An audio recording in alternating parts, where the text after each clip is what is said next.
Olá, pessoal. E aí a gente vai falar um pouquinho sobre princípios do direito ambiental. Vocês têm um material complementar que eu postei lá no Classroom, tá? Mas aí aqui tá com bastante texto, tá bem completinho, e aí a gente vai discutir um pouquinho sobre isso, né? Quer dizer, eu vou falar e depois a gente pode discutir num fórum, no chat ou até mesmo no encontro online pelo Meet, tá certo? Então, o que acontece, né?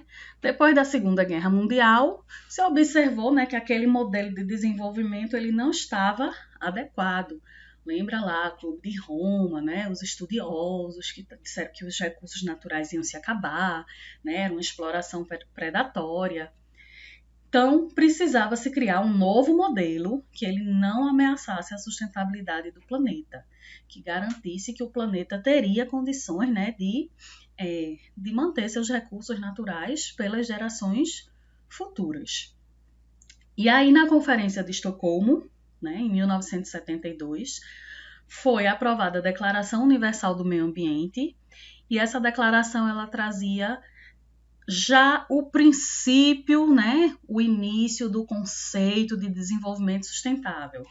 Por quê? Ela declarava que os recursos naturais como água, ar, solo, flora e fauna deveriam ser conservados em benefício das gerações futuras. Ou seja, tinha que ser feito o uso racional para que as gerações futuras elas tivessem acesso também a esses recursos naturais, tá? E aí, dentro da declaração, traz aí essa informação que está aqui destacada em vermelho, né? Cabe a cada país regulamentar esse princípio. Que princípio, gente? O princípio de proteção do meio ambiente visando o benefício das gerações futuras, tá? E deveria ser regulamentado através da legislação. E aí, nesse momento, né, depois de todas aquelas discussões que a gente já viu sobre o que é desenvolvimento sustentável, sobre a proteção do meio ambiente, é que se define, né, meio que se obriga que o Estado ele deve regular as questões ambientais através de lei, beleza? E aí a gente traz aí, né? Aqui no Brasil, o grande marco da legislação ambiental, ela foi a Política Nacional do Meio Ambiente, né, de 1981. Foi a primeira vez que se tratou dos recursos ambientais de uma forma integrada, tá? De uma forma holística como um todo. Antes da Política Nacional do Meio Ambiente, existiam outras legislações referentes ao meio ambiente. Mas nem sempre essas legislações elas eram destinadas à proteção exclusiva do meio ambiente, tá? Vou dar um exemplo. Existia o Código das Águas, que ele existia desde 1934, então uma legislação bem antiga, né? Código das Águas. Só que esse Código das Águas, o enfoque dele era o uso das águas para a geração de energia hidrelétrica, né? Naquele tempo foi quando se começou a questão das hidrelétricas. Hoje, a gente tem a Lei das Águas, que é a Política Nacional de Recursos Hídricos, né? Que é de 1997, se não me falha a memória, né? É bem mais recente, né? Foi revogado o Código das Águas de 34 e passou a vigorar a Lei 9433 de 97, tá certo? Política Nacional de Recursos Hídricos, Lei das Águas. Essa nova Lei das Águas, aí ela já entende a água como um bem essencial, um bem público essencial, né? E que a prioridade é o consumo humano e a manutenção dos ecossistemas. Então, ele já traz uma visão diferente, tá? E aí a gente tem também a Constituição Federal, que ela traz o meio ambiente como um direito fundamental, né? Então a gente vai falar um pouquinho, quando a gente falar da Constituição, sobre os direitos fundamentais, né? Então, ao longo do texto, tem diversas referências ao meio ambiente e existe um artigo inteiro dedicado ao meio ambiente, que é o artigo 225. que a gente vai falar quando falar de Constituição Federal. Mas aí, já adiantando, nesse artigo, a gente consegue observar diversos princípios do direito ambiental. Mas, professora, eu estava falando aí de princípio, que danado é princípio, né? De direito, que é o princípio do direito. Então, trouxe aí, né, uma foto. Cazuza, compositor, né? Bastante antigo. Em uma das músicas de Cazuza, Gita, ele fala assim: eu sou o início, o fim e o meio, né? Então, eu sempre trago essa referenciazinha nas aulas de princípios do direito ambiental, porque quando a gente olha assim, início, fim e meio, oxe, ele estava muito louco, né? Ele começou do começo, mas aí foi para o fim para depois voltar para o meio, né? Então, a gente pode pegar essa ordem aí de início, fim e meio e trazer para dentro da legislação ambiental, tá? Então, toda legislação, ela tem um início, ou seja, o princípio, tá? Princípio significa alicerce, base, fundamento, o que dá início a alguma coisa, o ponto de partida. Então, na legislação ambiental, o princípio do direito ambiental é aquilo que fundamenta a criação de uma lei, é o que motiva, é o que vai dar o ponto de partida para o surgimento de uma lei, tá certo? Então, vou dar um exemplo. Princípio da reparação do dano ambiental. Então, partindo desse princípio de que todo dano ambiental deve ser reparado, se cria uma lei, uma legislação, né, referente a isso, dizendo que o dano tem que ser reparado e tal, e não sei o quê. Então, a gente tem aí, por exemplo, a Lei de Crimes Ambientais, que ela trata aí, né, ela aborda o princípio da reparação, ela traz também outros princípios como poluidor-pagador, tá? Aquele que polui, ele é responsável, né? Ele deve responder por aquele dano que ele causou, tá certo? Então, a gente vai ver esses princípios tudinho aí já, mas é só para vocês terem ideia. O princípio, ele é o que vai motivar o surgimento da lei, tá? E aí, voltando para a música, né, de Raul Seixas, eu quero chamar ele de Cazuza, viu, minha gente? Mas vocês ignoram, é Raul Seixas. Se eu chamar Cazuza, vocês já sabem, né? Apaga e coloca Raul Seixas no local. O início, o fim e o meio. Então, a gente já entendeu que o início é o princípio, é o que motiva o surgimento da lei. O fim, gente, não é o fim, terminou. O fim é a finalidade, é o objetivo, né? Então, toda lei, ela tem uma coisa que fundamenta, tem lá dos fundamentos. Ela tem um objetivo, outro capítulo lá na lei, dos objetivos. E o meio não é a metade do caminho. O meio são os meios, as formas que a gente tem de operacionalizar essa legislação, que a gente vai ver em algumas legislações, elas são chamadas de instrumentos. Os meios são as ferramentas que a gente usa para operacionalizar a legislação, tá? Para aplicar a legislação. Então, a gente usa instrumentos, ferramentas, são os nossos meios. Beleza? Então, toda vez que vocês ouvirem essa música, vocês vão lembrar de mim, né? Primeiro vocês vão pensar, tá doido, tá fora de ordem, né? Que primeiro vem o meio para depois vir o fim, depois vocês vão lembrar. O fim é o objetivo, é a finalidade para que aquilo é feito. O meio é a ferramenta que a gente utiliza para fazer aquilo, tá? E aí, voltando para os princípios, então, como eu já falei, né? Tá escrito aqui bem direitinho, depois vocês podem ler lá no material PDF, né?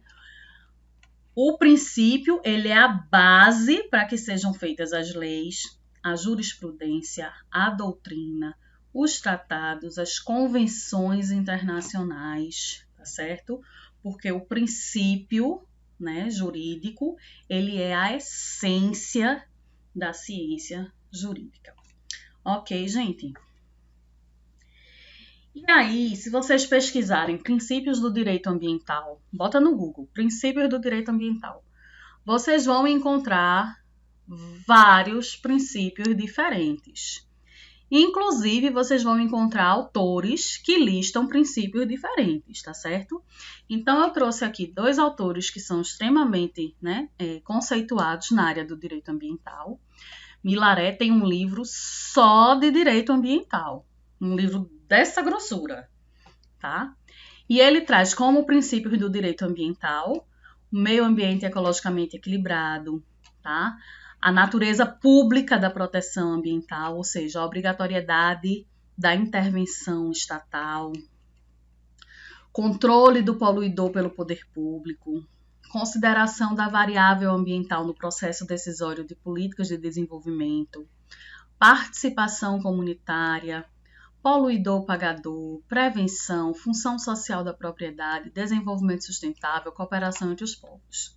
Se você pegar outro autor, Machado, também é um grande jurista aí da área ambiental, ele traz mais simples, usuário pagador, acesso equitativo a recursos naturais, princípio da reparação e princípio da prevenção. E outros autores, eles trazem esses princípios colocados de maneira diferente, tá? Então, não existe assim um consenso sobre todos os princípios do direito ambiental. Mas a gente vai falar sobre alguns. Então, começa aí o princípio da dignidade da pessoa humana. Por que esse princípio ele se enquadra, como um princípio do direito ambiental? Por quê? Está falando de pessoa, o que tem a ver com o meio ambiente? Tudo a ver, né? Lembra do triângulozinho lá do desenvolvimento sustentável, que as pessoas, a sociedade, ela faz parte do meio ambiente também, e ela é um dos elementos mais importantes para se atingir o desenvolvimento sustentável, tá? Então, o que é que esse princípio ele diz? Que o homem ele tem um direito fundamental à liberdade, à igualdade e ao desfrute de condições de vida adequadas em um meio ambiente de qualidade, que permita levar uma vida digna, gozar de bem-estar. E este homem, esta pessoa humana, ela tem a obrigação de proteger e melhorar o meio ambiente para as gerações presentes e futuras. Quando a gente estiver vendo Constituição Federal na próxima aula, terça que vem, a gente vai ver que isso aqui está posto lá na Constituição. Um texto um pouco diferente, mas está posto lá na Constituição, tá? Então, todos têm direito à qualidade de vida. E o meio ambiente, ele é essencial para garantir essa qualidade de vida e para garantir essa dignidade, ok? E aí tem princípio do direito humano fundamental, que é um direito fundamental, é uma característica. Então, as pessoas têm direito ao meio ambiente sadio. Então, tá lá, no artigo 225 da Constituição, Federal. Garantir a utilização contínua e sustentável dos recursos que, apesar de poderem ser utilizados, carecem de proteção para que eles continuem disponíveis nas gerações futuras. Então, sempre aí o desenvolvimento sustentável permeando os princípios, tá? Então, é necessário que as atuais gerações tenham o direito de não serem postas em situações de desarmonia ambiental, ou seja, que tenham direito ao meio ambiente sadio, muito parecido com o princípio anterior, tá? Princípio do desenvolvimento sustentável. Então, de novo, esse princípio, essa essência vai possibilitar a criação de leis que visem atingir o desenvolvimento sustentável. Então, esse princípio, ele surge lá na Conferência de Estocolmo e ele traz aí o conceito de coexistência harmônica do desenvolvimento econômico com os limites ambientais. Então, lembra lá do triângulozinho da sustentabilidade. Então, o objetivo é o quê? Para que os recursos naturais não se esgotem e que sejam preservados para as futuras gerações. Então, as leis ambientais, elas surgem baseadas nesse princípio, para garantir a proteção do meio ambiente, de forma que as futuras gerações tenham acesso. Eu sei que é bastante informação, é bastante teórico, mas é um assunto bem curtinho, tá certo? Só para a gente compreender, né, as leis que a gente vai estudar mais para frente, tá? Acesso equitativo aos recursos naturais, ou seja, acesso igual, né? Então, garante que todos possam utilizar de forma equilibrada os recursos ambientais. Então, se os bens ambientais eles são considerados comuns, ou seja, pertencem à comunidade, tá? Então, eles têm que atender às necessidades de todos os seres humanos. E aí, ó, lembra lá da questão do exemplo da água? Por que um bairro tem um racionamento que só chega água a cada 15, 30 dias e no outro bairro não tem racionamento, só chega água todo dia, né? Por que existe essa desigualdade? Então, precisa existir o acesso equitativo, tá? Princípio da prevenção e princípio da precaução, né? Todo mundo já ouviu aquele ditado, é melhor prevenir do que remediar, né? Então, logo depois da prevenção, se não me engano, vem o princípio da reparação. Então, em termos de meio ambiente, sempre a prevenção e a precaução é a melhor atitude, é a atitude mais adequada frente às questões ambientais. É você prevenir, é você se precaver, tá? Então, o objetivo da prevenção é impedir a ocorrência de danos ao meio ambiente. Então, como é que a gente impede que esses danos ocorram? A gente toma cuidado, né? Adota medidas aí, cautela, né? Antes de executar uma atividade que possa realmente causar danos aos recursos naturais. Qual é a diferença do princípio da prevenção para o princípio da precaução? No princípio da prevenção, a gente sabe exatamente quais são os riscos, né, os danos que podem acontecer, tá? Então, os riscos, eles são conhecidos e previsíveis.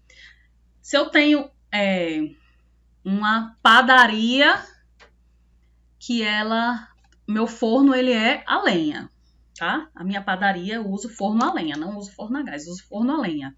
Um forno a lenha, inevitavelmente, eu já sei que um forno a lenha, ele vai, né, lançar poluição, vai lançar fumaça, material particulado na atmosfera, tá certo? Não é uma coisa desconhecida.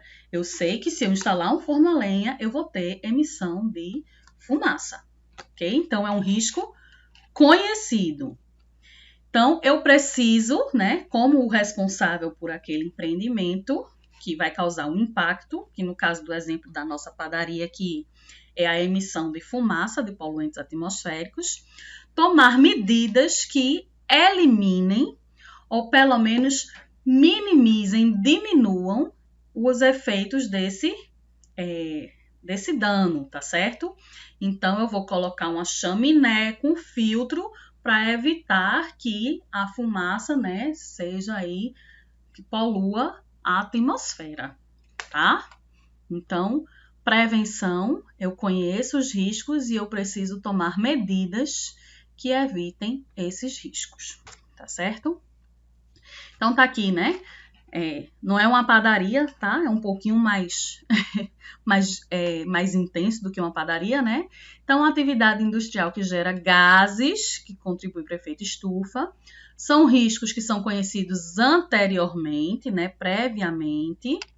Então, o responsável pela atividade, ele deve utilizar equipamentos e tecnologias eficientes para eliminar ou diminuir o lançamento desses gases na atmosfera. Esse é o princípio da prevenção, é assim que funciona. Então, a prevenção, só voltando aqui, é impedir que ocorram danos ao meio ambiente decorrentes da execução de atividades que sejam causadoras de danos ambientais, tá? E aí vem o princípio da precaução. O princípio da precaução, né? Se precaver é tomar cuidado para algo não acontecer, tá certo? Então, ele tem o mesmo objetivo da prevenção, que é se antecipar, né, a esses problemas ambientais, aos danos ambientais. Só que, no caso do princípio da precaução, os riscos eles são desconhecidos, né? São imprevisíveis, não se sabe exatamente o que pode acontecer.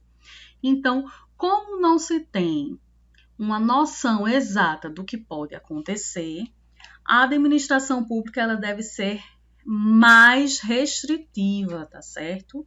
Então, ela deve aplicar, ser mais dura, ser mais rígida com esses empreendimentos que não se conhece exatamente os riscos, tá?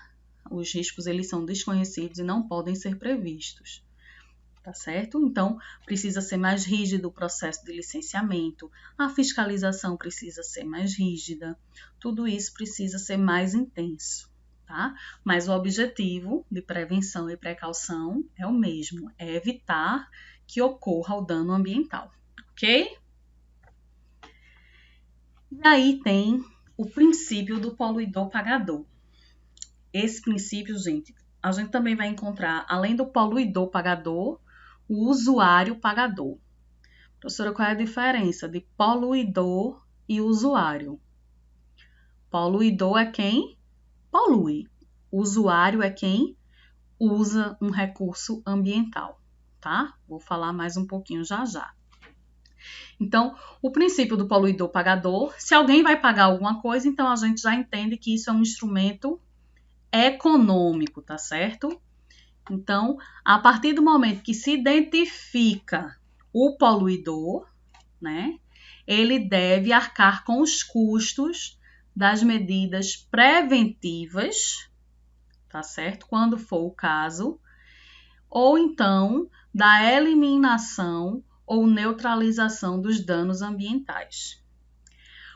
O problema desse princípio do poluidor-pagador é que primeiro você polui, né? Ou seja, primeiro você causa o dano ambiental.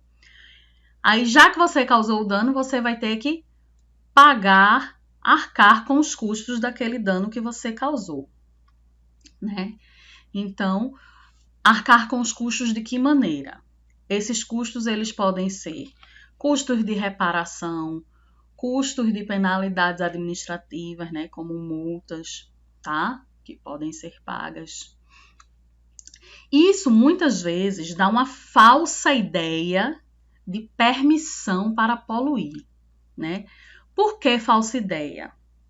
É tipo assim, a pessoa, né, seja ela física ou jurídica, o empreendedor lá, ele acha que ele pode fazer uma determinada coisa, se por acaso der errado, depois ele paga, né? Digamos assim, ele vai lançar um efluente sem tratamento lá no curso d'água, ou seja, ele está poluindo. Aí, um belo dia, ele não se preocupou em implementar um tratamento, em dar um destino adequado àquele efluente, né? Tava lá de boas. Mas aí, um belo dia, a fiscalização chegou, né? E multou ele. Então, ele vai e paga uma multa por conta daquela poluição que ele gerou. Aí, o que é que ele faz depois que ele paga a multa? Ele tem dois tipos, né, de pessoa, né? Vamos ter dois tipos de empreendedores aí, vamos chamar assim, de pessoas. Vai ter um cara que vai dizer, poxa, me lasquei, né, com a fiscalização, paguei uma multa, vou ajeitar esse negócio para eu não ter que pagar a multa de novo, né? Então, vou implementar o tratamento. Beleza.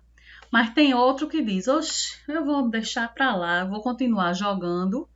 Quando a fiscalização vier de novo, aí eu pago outra multa que sai mais barato do que eu colocar um sistema de tratamento. Então, às vezes acontece da pessoa entender isso como uma permissão para poluir, desde que depois você pague. Mas esse princípio ele não permite isso, tá certo? Esse não é o objetivo do princípio do poluidor-pagador. Esse princípio ele quer apenas assegurar a reparação econômica de um dano quando não foi possível de jeito nenhum evitar o dano, tá? E como é que se evita o dano? Com medidas de prevenção e de precaução, tá certo? E o usuário pagador, né, não tem no texto, mas aí eu vou falar para vocês. O usuário é aquele que usa um recurso ambiental.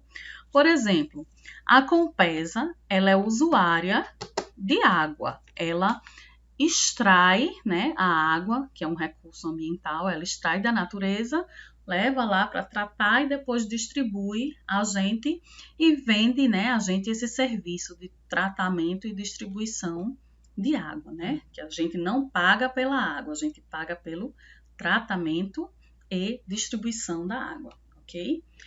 Mas a Compesa, como usuário de água, ela deveria pagar por estar usando esse recurso ambiental.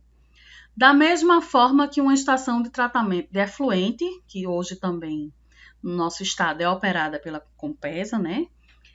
Uma estação de tratamento de efluente, que ela lança um efluente num curso d'água, ela também está usando um recurso ambiental. No caso, ela está usando a água agora para quê? Diluição de efluentes, tá? E não deixa de ser uma poluição, né? Quando você lança um efluente, você está poluindo e você também está usando aquele curso d'água para diluir os seus despejos, tá certo? Então, o usuário pagador e poluidor pagador supõe que aquela pessoa que usa e causa um dano, aquela pessoa que polui e causa um dano, ela tem que assegurar a reparação econômica desse dano ambiental.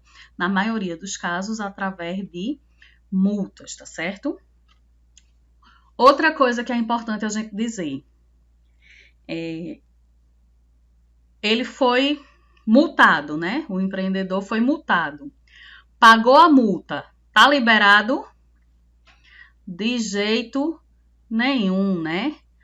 O pagamento, né? A aplicação do princípio do poluidor pagador, ele não isenta, né, a pessoa lá, física ou jurídica, do princípio da reparação. Não é porque ele pagou a multa que ele pode deixar lá poluído, não. Ele, além de pagar a multa, ele tem que também reparar o dano ambiental que foi causado, tá certo? Essa reparação, ela deve ser preferencialmente a um estado, né, mais próximo do natural possível, tá? Então, o princípio da reparação, né, ele diz aí que aquele que degrade de qualquer forma o meio ambiente, ele deve reparar o dano, independente dele ter pago multa, né, dele ter feito ali a questão do ter sido aplicado o princípio do poluidor pagador, tá? Então, um exemplo do princípio da reparação é a compensação ambiental, né? Nessa compensação ambiental, aquele empreendimento que ele causou danos consideráveis ao meio ambiente, ele fica obrigado a auxiliar na manutenção e implantação de unidades de conservação. Lembrando que essa manutenção ou implantação de unidades de conservação deve ser no mesmo bioma, tá certo? E 0,5% do valor total do empreendimento tem que ser destinado para essas políticas de preservação e de manutenção das unidades de conservação. Vou dar o exemplo ali da Suape, do estaleiro, tá? Estaleiro Atlântico Sul, ali em Suape. O estaleiro, por conta, né, da área que ele ocupa, né, dos impactos ambientais causados pela obra grande, ele é obrigado a manter unidades de conservação, que são áreas protegidas, tá? E ele tem que destinar 0,5% de todo o seu lucro para essa manutenção, tá? Todo o dinheiro, então, é bastante dinheiro, né? Se funcionasse sempre, seria ótimo, né? E aí, o que é que acontece? Como eu falei antes, tem que ser no mesmo bioma. Suape está localizado lá em Mata Atlântica, na Mata Atlântica, né? Litoral sul de Pernambuco é região de Mata Atlântica. Então, as unidades de conservação que ele vai manter ou implementar tem que ser na Mata Atlântica, não pode ser na Caatinga, por exemplo, tá certo? Então, vamos dar um exemplo aqui da nossa região. Então, aí, né, existe uma discussão para se implementar uma usina nuclear em Itacuruba, se não me engano, né? Supondo que seja implementada essa usina nuclear aqui na região da Caatinga, que é um empreendimento que causa um impacto ambiental muito grande, é uma grande obra, né? Causa danos consideráveis ao meio ambiente. A empresa responsável pela usina nuclear, ela precisa destinar 0,5%, né, do valor que vai gastar lá no empreendimento para manter ou implementar unidades de conservação. Aonde, gente? Na Caatinga, né? Então, não adianta. Eu estou mandando um dinheiro para poder manter uma unidade de conservação lá na Mata Atlântica. Não serve. Precisa ser na Caatinga, que é o bioma que foi afetado pela grande obra que foi instalada, tá? Então, o exemplo aí de Itacuruba, da usina nuclear, que até o momento não tem ainda usina nuclear, tá? Só existe projeto, foram realizadas algumas audiências públicas, mas até o momento não tem nada concreto sobre isso. Por favor, não vão dizer por aí que eu disse que tem uma usina nuclear aqui, não. Só existe ainda a ideia. Princípio da função social e ambiental da propriedade, né? Aí vem alguns elementos que a gente deve levar em consideração. A função ambiental da propriedade é um fundamento constitucional que impõe, que obriga o proprietário, né, a exercer seu direito de propriedade em consonância com as diretrizes de proteção do meio ambiente. Isso quer dizer o quê? Não é porque a propriedade é minha, é propriedade privada, que eu posso fazer o que eu quiser, tá certo? Então, aqui tem uma figurinha. Propriedade particular, não entre. Eu faço o que eu quero, né? Não é assim, porque as propriedades, ainda que privadas, elas têm a sua função social e ambiental. E aí entra a participação do Estado. Exemplo de função ambiental e função social. Digamos que você tem uma terra na Amazônia. Você comprou 100 hectares de terra na Amazônia. Você pode simplesmente chegar lá, retirar toda a vegetação e plantar cana-de-açúcar nessa sua propriedade, pegar os 100 hectares, desmatar todinho e plantar cana-de-açúcar, né? Pode. A terra é sua, você faz o que você quiser. De jeito nenhum, né?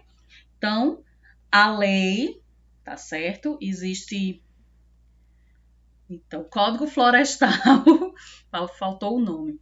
O Código Florestal, ele diz que na região da Amazônia, toda a propriedade ela deve destinar 80% para proteção ambiental. Isso quer dizer o quê? Que se você tem 100 hectares na Amazônia e quer plantar cana-de-açúcar, você só pode usar 20 hectares. Os outros 80 hectares, ou seja, 80% da sua propriedade, eles devem conservar a vegetação natural, porque isso aí é uma função ambiental de proteção do bioma da Amazônia, tá? Aqui na Caatinga, esse percentual ele é de 20%, se não estiver me falhando a memória. Então, se você tem 200 hectares, se você tem os mesmos 100, né? Vamos usar 100, né? Que é mais fácil. Você tem 100 hectares de terra aqui na Caatinga, 20% tem que ser protegido obrigatoriamente por lei. É a função ambiental da propriedade, tá? Não é porque é sua, que é propriedade privada, que você não vai seguir as diretrizes de proteção do meio ambiente impostas pelo Estado, ok? E entram outros aspectos aí, né? Além desses 20%, existem outras áreas que também devem ser protegidas. Professor, um exemplo de função social. Vou dar um outro exemplo. A água. A água tem dono, a água dos rios, né, dos lagos, dos córregos. A água tem dono? Não. A água ela é um bem público de uso comum, ou seja, de uso da comunidade. Aí, Zezinho tem uma fazenda, um sítio, uma chácara, e nessa fazenda tem um açude. Um açude não, vamos dizer assim, passa um rio, tá? Passa um riacho lá na terra de Zezinho. Esse riacho que passa na terra de Zezinho é dele? De jeito nenhum. O riacho, ele é um bem público de uso comum. Vou repetir que é para a gente nunca mais se esquecer. A água não pertence a ele. Se a água não pertence a Zezinho, né, apesar de estar dentro da propriedade dele, a propriedade, a terra pertence a ele, mas a água não. Então, digamos que lá perto da casa de Zezinho tem uma comunidade que não tem água, né? A fazenda de Zezinho é grande, 100 hectares e tal, não sei o que, aí tem uma comunidade lá perto que não tem água. Essas pessoas dessa comunidade, para poder conseguir água, desculpa, teriam que andar 50, 60 quilômetros, tá? E aí as pessoas resolveram pegar a água lá na propriedade de Zezinho. E Zezinho disse, vocês não podem entrar aqui e não podem tirar a água do meu riacho. Zezinho pode dizer isso? Pode não, amigo. Aí entra a função social e ambiental da propriedade. A terra é dele, mas a água não é. Então, se não existe outra fonte de água próximo ali para atender aquela comunidade pode sim retirar a água do riacho que passa por dentro da terra de Zezinho. Se Zezinho não quer que ninguém entre na terra dele, faça um portão, faça um corredor, bote uma cerca assim, separando a terra da água, de modo que as pessoas tenham acesso à água, tá? A mesma coisa acontece com as águas subterrâneas, tá certo? Mas aí a gente fala, né? Eu tenho um poço lá na minha terra, o poço é meu.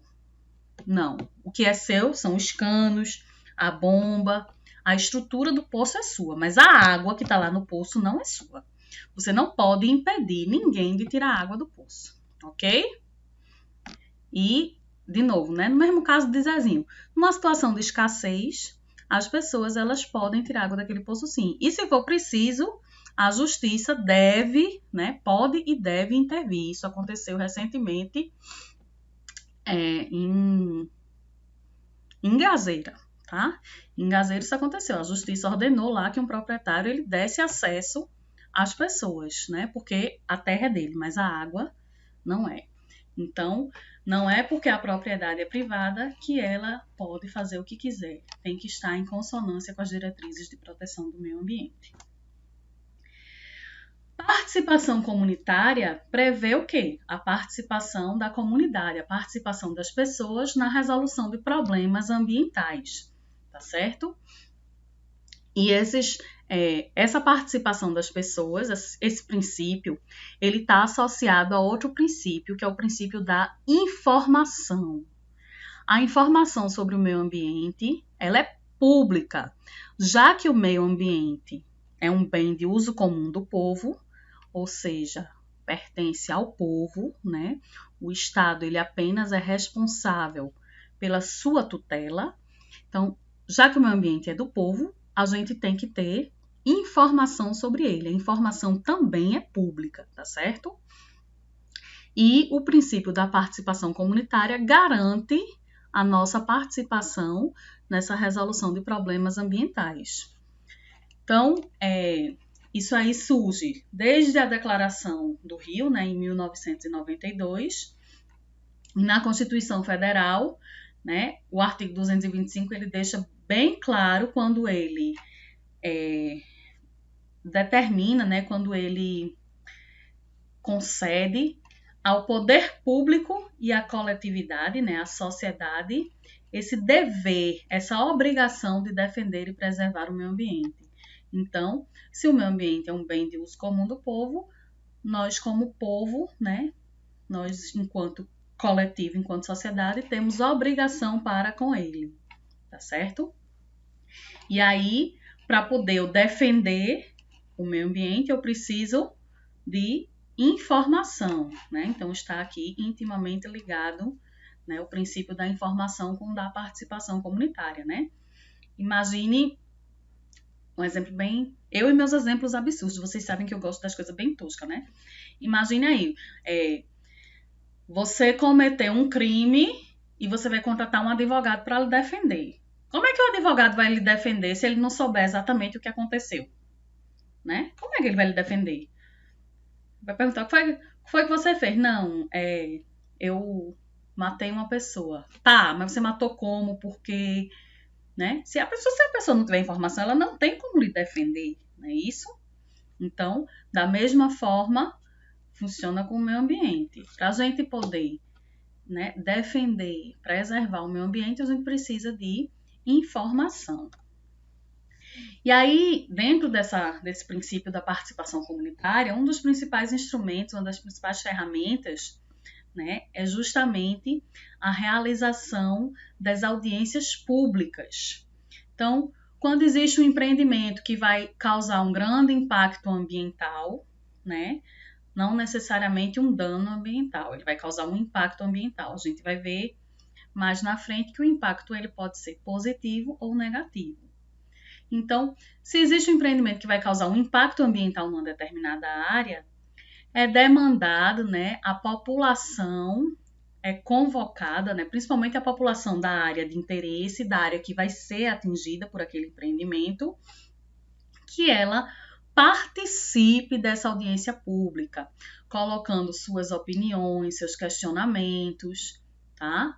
Que essas opiniões do público em geral, da comunidade, elas vão subsidiar os órgãos ambientais na tomada de decisão, né?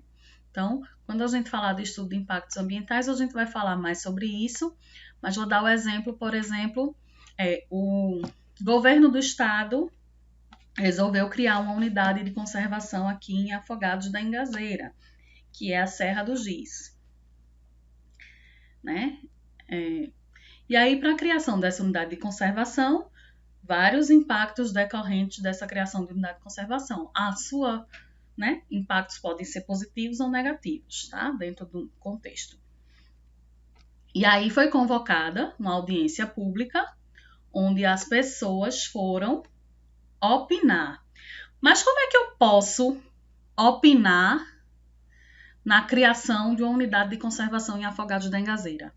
Eu preciso de informação, né? Então, só para reforçar a questão do princípio da participação, ele está associado com o princípio da informação. Então, para poder opinar sobre alguma coisa, eu preciso ter o mínimo conhecimento sobre aquilo. Eu não posso opinar, vou falar da vida de alguém, eu nem conheço a pessoa, não sei nada do que a pessoa faz e vou dar opinião na vida da pessoa, né?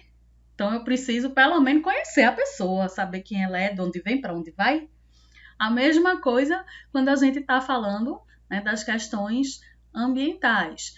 Para eu dar opinião na criação de uma unidade de conservação, eu tenho que conhecer o projeto, né, tenho que saber. Por isso existe a publicidade, que é outro princípio, né, o princípio da publicidade. Tá?